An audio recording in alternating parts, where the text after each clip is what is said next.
আমরা দুজন রোদের মধ্য দিয়ে হাঁটতে হাঁটতে জ্যোৎস্নায় পৌঁছালাম। নরম ঘাসের পরে বসে তুমি প্রার্থনার ভঙ্গিতে বলে উঠলে, পৃথিবীর সব মানুষেরা শিশু হয়ে যাক। আমি তোমার বেলুনের মতো ফুলে ওঠা পেটের উপর কান পেতে বলে উঠলাম, কি হতভাগ্য আমাদের সন্তান, তার জন্য একটা প্রমত্ত নদী থাকল না।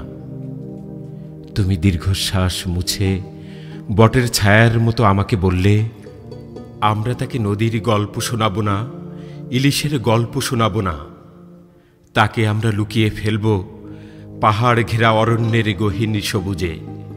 চারিদিকের পাহাড় যাকে ঘিরে রাখবে, যেখানে পাখিদের সংসার আছে, ঝর্ণার প্রস্রবণ আছে, আমরা সেখানে পাখিদের মতো ঘর বাঁধব। আমি তোমার ঠোঁটে চুমু খেয়ে বললাম, কি করে এখনো এত বিশুদ্ধ ভাবতে পারো তুমি? আমি তো কান পাতলেই শুনি হত্যা, আর্তনাদ, বিস্ফোরণ, সাম্প্রদায়িক স্লোগান। তাই তো আমি লিখতে গেলেই লিখি, আমরা আমাদের সন্তানের জন্য পাখির গান রেখে যেতে পারবো না, প্রজাপতির রং রেখে যেতে পারবো না, পাতার সবুজ রেখে যেতে পারবো না, ফুলের গন্ধ রেখে যেতে পারবো না, শ্রাবণের গ্রাম রেখে যেতে পারবো না, দোল পূর্ণিমার চাঁদ রেখে যেতে পারবো না।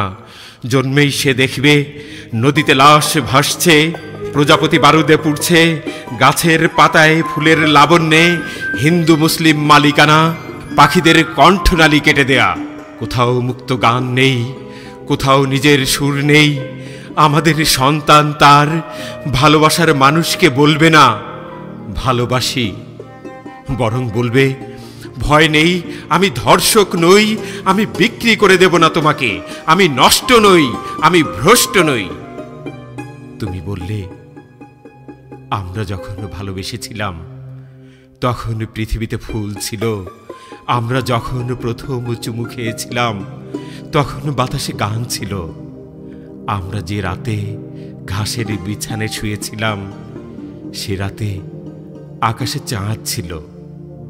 আমি বললাম, ক্রমে আমরা আবিষ্কার করলাম সে চাঁদের গায়ে রক্ত, গানের কণ্ঠে রক্ত, ঘাসের বুকে ভস্য, ফুল মানে আজ শোক প্রস্তাব। তখন করুণ তুমি আমাকে আঁকড়ে ধরে বললে, জীবনের স্বপ্ন এঁকে দাও। তখন আমাদের সন্তান ছিল না, এখন আসছে। আর তাই কি তুমি শরতের মেঘের মতন রোদ ঢেকে দেয়া রূপলি আলোর সুরে গেয়ে উঠলে, দুধে ভাতে নয়, শকুনের থেকে বেঁচে রোজ ঘরে ফিরে আসুক আমার মেয়ে।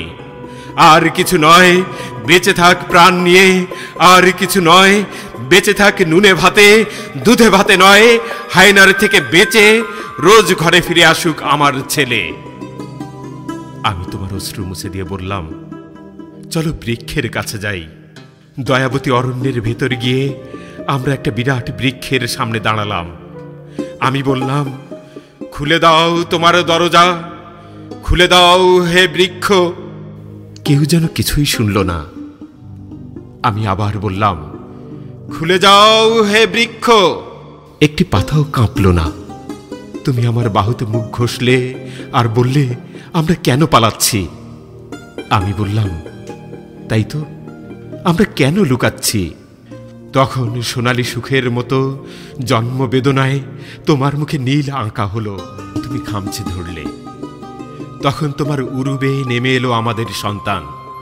আচানক সরীসৃপের মতো অন্ধকার আমাদের সন্তানের ভয়ে সরে গেল, হায়নার মতো চিৎকার আমাদের সন্তানের ভয়ে সরে গেল, শেয়ালের মতো দুর্জন আমাদের সন্তানের ভয়ে পালালো। আমরা জানলাম শিশুদের বিশুদ্ধতার মতো আর কিছু নেই। আমরা আমাদের সন্তানকে নিয়ে চৈত্রের চাঁদের নিচে এসে দাঁড়ালাম। তার দুই চোখে চাঁদ, শরীরে মানুষ গন্ধ। আমরা আবিষ্কার করলাম যে অসভ্য পৃথিবীতে আমরা আমাদের সন্তানকে জন্ম দিলাম, সে পৃথিবী তার নিজের। যে অমানুষ জনস্রোতে সে জন্মালো, সেখানে সে এখনো মানুষ। আমরা ভাবলাম আমাদের সন্তান তার পৃথিবীকে বদলে দেবে। আমরা আমাদের সন্তানের নাম রাখলাম সম্ভাবনা।